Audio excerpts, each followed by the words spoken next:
Shalom Bapak Ibu yang dikasih oleh Tuhan. Pada hari ini kita mau menyiapkan hati dan pikiran kita untuk ditaburi kebenaran firman Tuhan. Untuk itu kita bersatu di dalam doa. Bapak, kami sungguh mengucap syukur kepada Tuhan untuk pada hari ini kami boleh menikmati cinta kasih oleh Tuhan yang Tuhan berikan bagi kehidupan kami.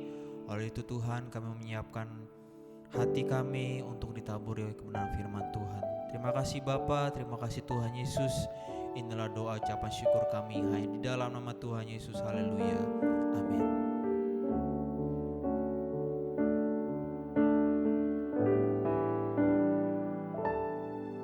Salibmu membuka mataku, betapa berharga nilai hidupku, menanggung semua dosaku, berikan hidupmu menggantikan diriku, bukan karena kebuatanku, anugerah yang selamatkanku. Yesus, apa arti hidupku bila kau tak berikan nyawamu? Yang terbaik tersedia bagiku. Ku bersyukur atas kasih karunia-Mu.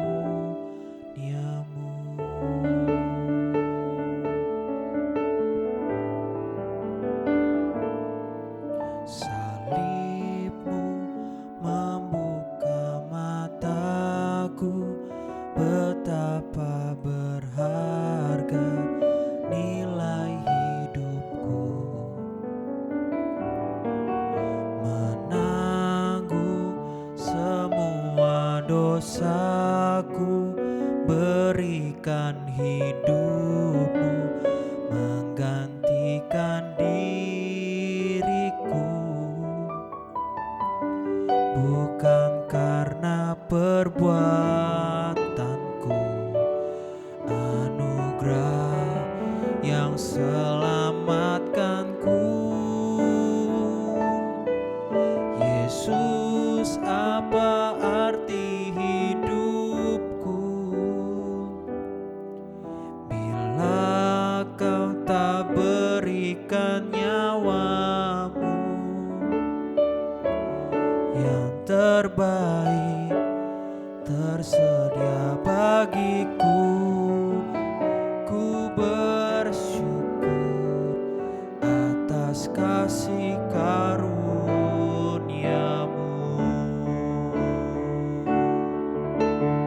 Oh Yesus, apa arti hidupku bila kau tak berikan nyawamu? Yang terbaik tersedia bagiku. Ku bersyukur atas kasih karunia-Mu. Apa arti hidupku bila kau tak berikan nyawamu? Yang terbaik tersedia bagiku. Ku bersyukur atas kasih karunia-Mu.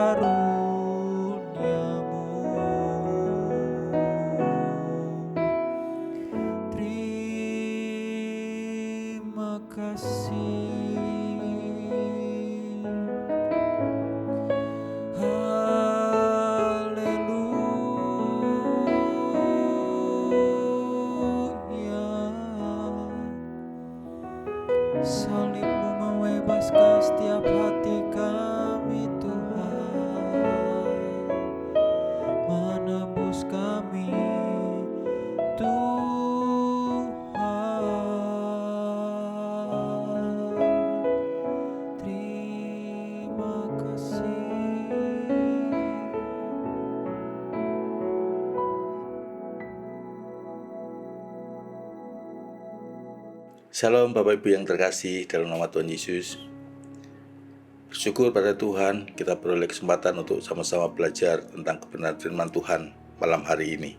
Sebelum kita mendengarkan firman Tuhan, mari kita terlebih dahulu berdoa. Bapa di surga, kami bersyukur untuk kesempatan terbaik yang Tuhan berikan pada kami untuk kami dapat belajar kebenaran firman-Mu.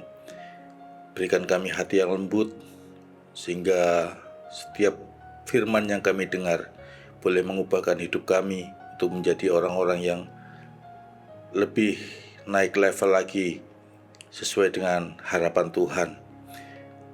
Hamba-Mu yang penuh keterbatasan dan kelemahan juga kami serahkan dalam tangan Tuhan. Kiranya Engkau mengurapi, memperlengkapi kami hamba-Mu dengan hikmat dan kuasa, sehingga apa yang disampaikan oleh hamba-Mu saat ini boleh benar-benar merupakan isi hati-Mu saja yang menyatakan kerinduan hati-Mu.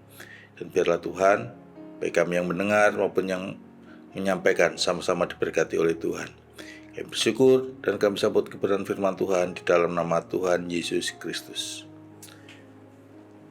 Bapak Ibu Saudara, malam hari ini kita akan belajar tentang satu tema, yaitu next level. Yang namanya kehidupan itu ditandai dengan adanya pertumbuhan. Misalnya pohon, kalau pohon itu hidup, maka pohon itu dari biji yang ditanam, kemudian tumbuh, berkecambah, lalu bertunas muda, tambah besar, kemudian menghasilkan bunga, dan ada juga yang berbuah. Itulah ciri-ciri kehidupan. Demikian juga seorang manusia, dimulai dari bayi, bertumbuh jadi anak-anak, kemudian jadi remaja, pemuda, dan kemudian dewasa. Bahkan sampai lanjut usia. Kerohanian kita pun seperti itu. Kerohanian kita itu adalah sebuah kehidupan. Tapi pernahkah kita bertanya pada diri kita sendiri, bagaimana pertumbuhan rohani kita? Hari ini kita akan merenungkan satu pesan yang sangat penting dan mendesak bagi setiap kita, khususnya kalau kita mengaku sebagai murid-murid Kristus. Sudahkah kita bertumbuh secara rohani? Dalam Ibrani 5 ayat 11-14, kita melihat penulis surat Ibrani tidak basa-basi. Dia langsung memberikan teguran yang keras kepada jemaat, karena mereka setelah sekian lama jadi orang percaya, ternyata mereka belum dewasa secara rohani. Padahal dikatakan seharusnya mereka sudah mampu jadi pengajar. Hari ini mari kita jujur menilai diri kita. Apakah kita masih suka minum susu? Ataukah kita sudah mulai menyantap makanan yang keras bagi kerohanian kita? Mari kita baca dalam Ibrani pasal yang kelima ayat 11-14.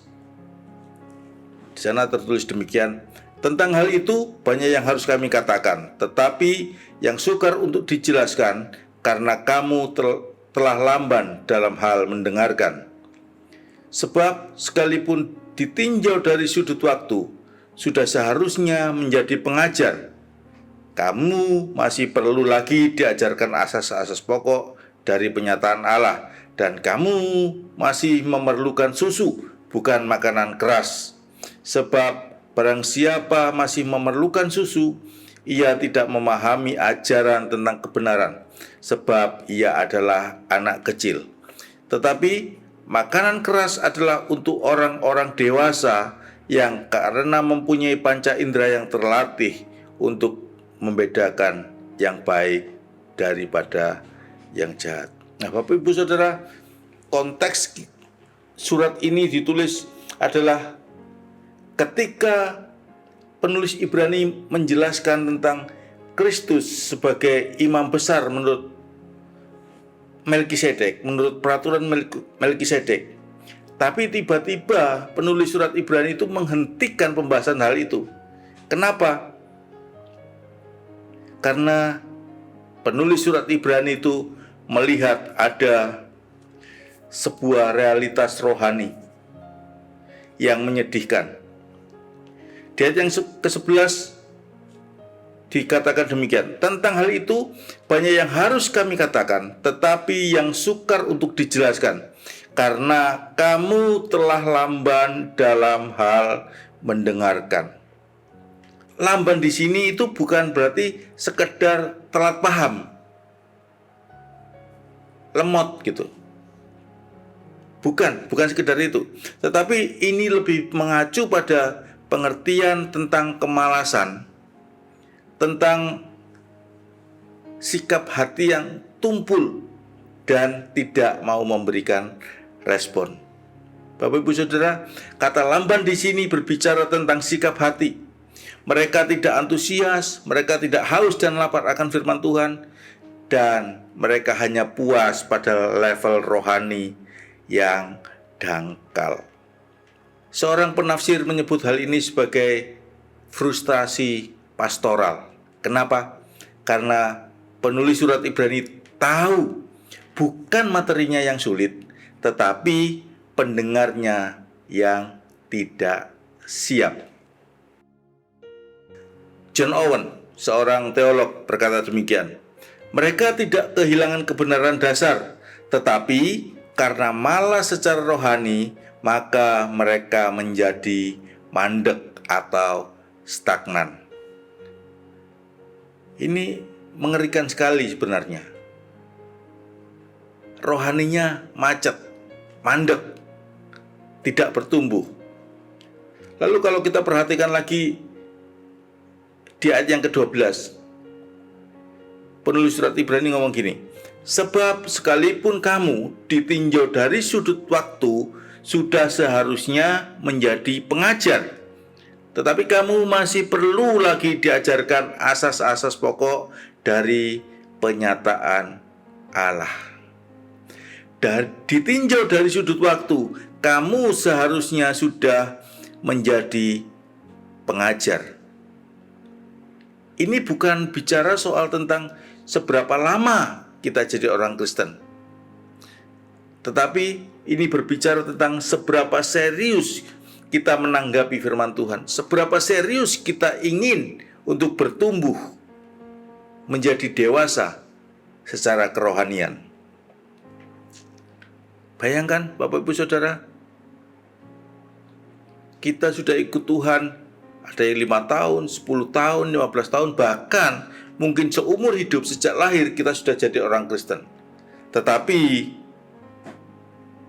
sepanjang hidup itu, sepanjang perjalanan kekristenan kita hanya berputar-putar pada hal-hal yang dasar. Ini seperti seorang mahasiswa yang masih bingung menjawab persoalan 1 tambah 1 itu ada berapa. Ya seperti itu gambarannya. Nah, kata asas-asas pokok artinya mereka itu masih terus belajar dari nol. Dan penulis surat Ibrani menyebut bahwa mereka masih butuh susu dan bukan makanan keras. Apa itu susu? Hal-hal yang mendasar seperti keselamatan oleh anugerah. Mereka belum paham sepenuhnya. Seolah-olah mereka dibingungkan oleh omongan-omongan orang-orang yang tidak percaya bahwa untuk mencapai keselamatan, untuk mendapatkan keselamatan, tidak cukup dengan anugerah, tidak cukup dengan iman, tapi harus melakukan ini itu sesuai dengan adat istiadat, sesuai dengan aturan-aturan yang berlaku di masyarakat. Mereka bingung, mereka masih bingung. Lalu apa lagi? Hal-hal yang dasar. Hal pentingnya berdoa. Mereka masih terus diajari supaya senang berdoa. Karena bagi mereka berdoa itu seperti mengharapkan sesuatu dikabulkan oleh Tuhan. Apapun yang mereka doakan pasti dikabulkan oleh Tuhan. Mereka masih berkutat pada pemahaman yang dangkal seperti itu. Lalu juga mereka masih bertanya-tanya tentang pentingnya ibadah. Ibadah itu untuk apa? Bukankah berdoa di rumah, membaca firman Tuhan di rumah sama saja dengan ibadah? Padahal tidak demikian. Ibadah adalah membantu supaya kita bertumbuh. Karena di dalam ibadah ada saling mendorong, saling mengingatkan, saling mengasihi, saling menasihati, sehingga kita sama-sama bertumbuh ke arah Kristus. Nah, itu mereka belum paham hal itu. Mereka belum paham. Semuanya itu penting. Penting sekali kita paham hal itu. Tapi bukan untuk selamanya kita terus berada di pusaran-pusaran seperti itu saja. Justru penulis surat Ibrani mengharapkan jemaat sudah bisa mengajar orang lain. Mengajar tentang apa? Tentang asas-asas pokok itu. Harusnya mereka sudah bisa mengajarkan kepada orang lain, tetapi ternyata mereka tidak. Bapak Ibu Saudara, penulis surat Ibrani tahu ada bahaya dari ketidakdewasaan rohani. Dalam ayat yang 13 disebutkan, sebab barang siapa masih memerlukan, ia tidak memahami ajaran tentang kebenaran, sebab ia adalah anak kecil. Orang yang terus-menerus disuapi susu disebut anak kecil. Nah, pengertian anak kecil menurut konteks ini adalah seorang bayi yang belum bisa membedakan mana yang baik dan yang jahat. Ketika kita hanya nyaman di zona rohani yang dangkal, maka kita itu akan rentan untuk disesatkan. Kita tuh mudah diombang-ambingkan, mudah dibingungkan, sehingga kita mudah disesatkan juga. Pendeta R.C. Sproul menyebut hal ini sebagai spiritual infantilisme. Bayi-bayi rohani. Kekristenan yang kanak-kanak, yang menyenangkan hanya sementara tetapi membahayakan secara kekal. Nah, pendeta R.C. Sproul itu berkata demikian. Banyak orang Kristen telah berada di gereja puluhan tahun tetapi masih hidup dengan susu rohani. Ini bukan masalah yang normal, tetapi merupakan masalah yang sangat berbahaya. Bapak Ibu Saudara, tanpa pertumbuhan, kita itu akan menjadi sekali lagi rentan untuk disesatkan. Ketika kita hanya nyaman di zona rohani yang dangkal, kita pun akan rentan disesatkan. Kita bisa tertipu ajaran-ajaran palsu karena kita tidak memiliki dasar yang kuat. Hal-hal yang dasar aja, asas-asas pokok aja masih bingung. Bagaimana dengan hal yang lain lagi? Pasti lebih bingung lagi. Rasul Paulus dalam Efesus pasal 4 ayat 14 mengingatkan kita semua. Sehingga kita bukan lagi anak-anak yang diombang-ambingkan oleh rupa-rupa angin pengajaran, oleh permainan palsu manusia dalam kelicikan mereka yang menyesatkan. Ini bukan hanya soal doktrin semata. Ketika seseorang tidak dewasa rohani, maka ia akan mudah tersinggung. Kenapa mudah tersinggung? Karena hatinya rapuh. Dia tidak bisa menerima teguran. Karena ketika ditegur itu merupakan ancaman bagi kehidupannya. Orang yang tidak dewasa secara rohani juga lebih suka mendengarkan hal-hal yang menyenangkan telinga. khotbah-khotbah tentang berkat, tentang janji-janji Tuhan, tentang terobosan dari Tuhan, itu mereka sangat senang. Itu mereka aminnya paling banter. Tetapi ketika disampaikan firman Tuhan, khotbah-khotbah yang menegur mereka, mengajak mereka bertumbuh, mengingatkan tanggung jawab mereka sebagai orang percaya, mereka tidak antusias. Kenapa? Karena menurut mereka, orang yang tidak dewasa rohani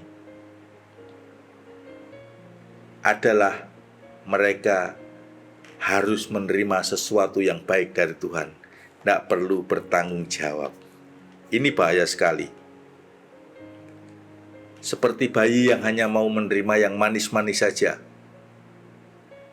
Begitu juga orang Kristen yang belum dewasa. Tidak tahan makanan yang keras. Maunya disuapin yang enak-enak saja. Kita bisa membayangkan ini. Bagaimana seorang yang sudah wajahnya tua, berkumis, gitu, kemudian ada yang menggendong atau dibawa di kereta dorong sambil ngedot. Bagaimana respon kita ketika melihat hal itu? Lucu? Ini bukan lucu, tapi menjijikkan. Kalau begitu, ciri-ciri kedewasaan rohani itu seperti apa? Di dalam ayat ke-14 disebutkan demikian. Tetapi makanan keras adalah untuk orang-orang dewasa yang mempunyai panca indera yang terlatih untuk membedakan yang baik daripada yang jahat. Jadi Bapak Ibu Saudara, dewasa rohani itu bukan bicara tentang kita tuh tahu banyak tentang firman, tahu banyak tentang khotbah, tahu banyak tentang hal-hal rohani. Bukan hanya itu. John Calvin menulis, susu adalah untuk mereka yang belum siap menerima pengajaran yang mendalam. Tetapi makanan keras adalah bagi mereka yang melalui pengalaman telah melatih panca indera mereka untuk membedakan. Membedakan apa? Membedakan yang baik dan yang jahat. Membedakan yang benar dan membedakan yang salah. Kata terlatih itu memiliki makna dilatih berulang-ulang di dalam ketaatan. Seperti seorang atlet profesional. Tidak mungkin seorang atlet profesional itu sehari berlatih, seminggu libur. Kemudian sehari lagi berlatih, sebulan kemudian libur lagi. Begitu terus. Apakah dia akan menjadi seorang atlet profesional yang baik? Pasti tidak. Tetapi seorang atlet profesional setiap hari berlatih dengan ketekunan, setiap hari berlatih dalam kedisiplinan, setiap hari berlatih dengan ketaatan, supaya apa yang menjadi targetnya bisa tercapai, yaitu apa? Juara. Sama seperti atlet, orang Kristen yang dewasa akan terus menerus berlatih, melatih panca indera rohaninya setiap hari di dalam ketaatan. Nah Bapak Ibu Saudara, kemampuan untuk membedakan kebenaran dan yang salah itu adalah salah satu tanda orang Kristen yang dewasa. Kita saat ini hidup di zaman abu-abu, yang artinya apa yang terlihat benar, apa yang terlihat baik, itu tidak sepenuhnya benar dan tidak sepenuhnya baik, karena ada keburukan yang tersembunyi di baliknya. Apa yang kelihatan benar, justru itu kemudian menyesatkan. Nah, orang Kristen yang dewasa bukan hanya tahu banyak, tetapi juga membiasakan diri untuk taat dan peka terhadap suara Roh Kudus. Bagaimana Roh Kudus mengarahkan hidup kita? Kita akan mengikuti kemanapun Roh Kudus membawa kita untuk melakukan kehendak-Nya. Hanya orang-orang yang memiliki panca indera rohani yang terlatih yang mampu membedakan. Jadi kemampuan untuk membedakan mana yang benar dan yang salah secara rohani itu tidak ujuk-ujuk, tidak mak bedunduk, tidak tiba-tiba, tidak muncul seketika, tetapi dibangun melalui kebiasaan hidup yang terus-menerus taat pada firman Tuhan. Jadi, bagaimana kita melatih panca indera rohani kita? Benar, itu bisa melatih panca indera rohani kita. Tetapi, kalau hanya itu tidak cukup. Kita harus menaati apa yang kita peroleh dari seminar rohani. Kebenaran-kebenaran yang disampaikan oleh pembicara kita lakukan dengan penuh ketaatan. Apa yang kita dengar dari khotbah, kebenaran-kebenaran yang terucap melalui khotbah harus kita lakukan di dalam kehidupan kita sehari-hari. Bukan hanya tahu teori. Bukan hanya tahu teori, mengasihi. Tuhan berkata, kasihilah musuhmu. Ya, aku tahu. Berdoalah bagi orang yang menganiaya kamu. Ya, aku tahu. Kalau kamu tidak mengampuni, Bapa di surga juga tidak mengampuni. Ya, aku tahu. Tetapi kita tidak mau melakukannya. Bukan itu. Kita tahu dan kita melakukannya dengan penuh integritas. Bapak Ibu Saudara, Tuhan memanggil kita untuk naik level. Dia tidak mau kita hidup dalam keadaan seperti awal mula kita dipanggil, seolah-olah seperti bayi yang baru lahir, kemudian kita stagnan di situ saja. Tidak, Tuhan mau kita terus naik level, terus bertumbuh sampai menuju kedewasaan yang penuh. Nah, Bapak Ibu Saudara, Tuhan memanggil kita untuk naik level. Dia tidak memanggil kita untuk terus-menerus berada dalam keadaan seperti waktu kita lahir baru, yaitu sebagai bayi rohani. Tidak, Tuhan ingin kita bertumbuh dewasa, mencapai kesempurnaan. Sebagaimana Tuhan memerintahkan, hendaklah kamu sempurna seperti Bapamu yang di surga adalah sempurna. Nah, untuk mencapai kesempurnaan, maka kita harus bertumbuh, kita harus next level. Caranya bagaimana supaya kita bisa bertumbuh? Yang pertama, kita itu memiliki kerinduan untuk mendalami firman Tuhan.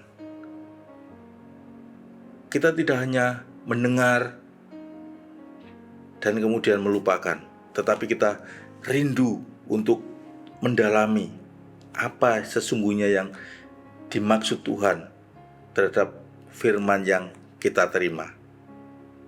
Apa kerinduan Tuhan untuk kita lakukan lewat firman yang kita dengar.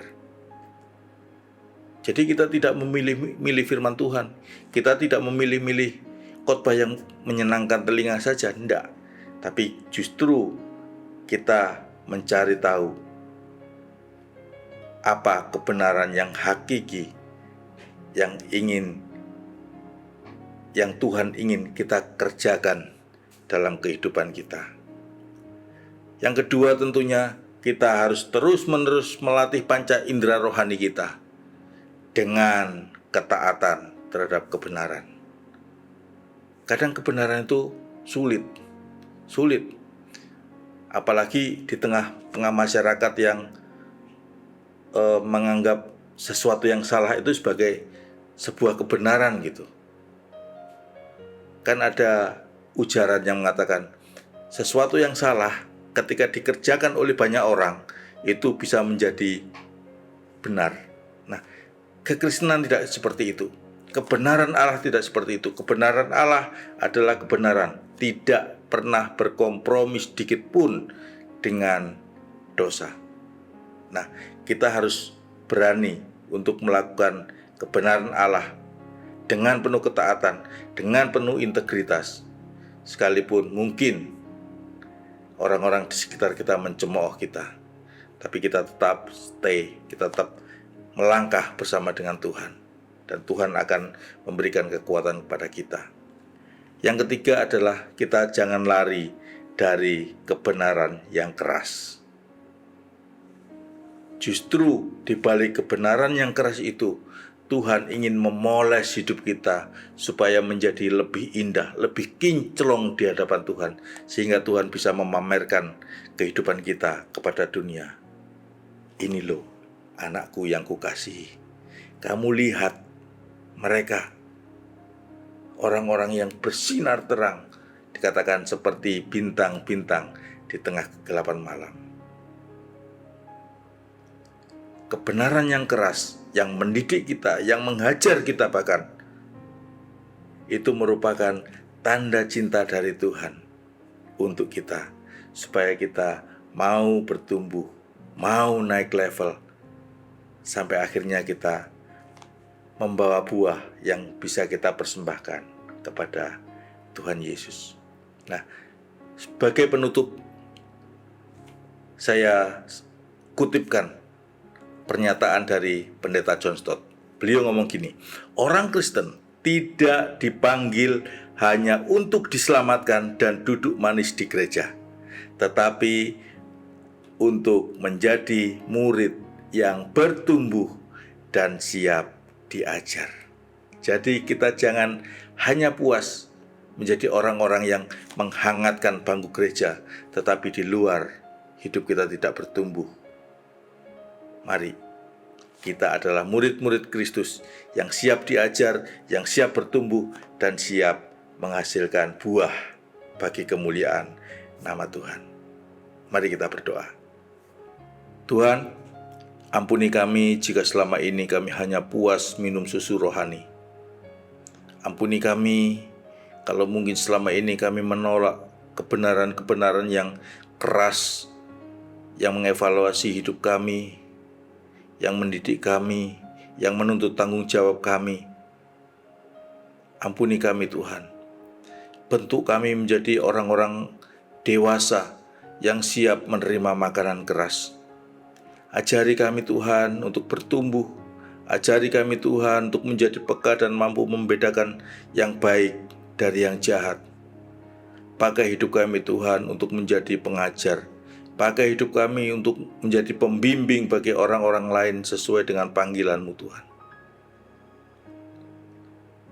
Sehingga banyak orang juga akhirnya boleh melihat kebenaran Tuhan dinyatakan melalui kehidupan mereka.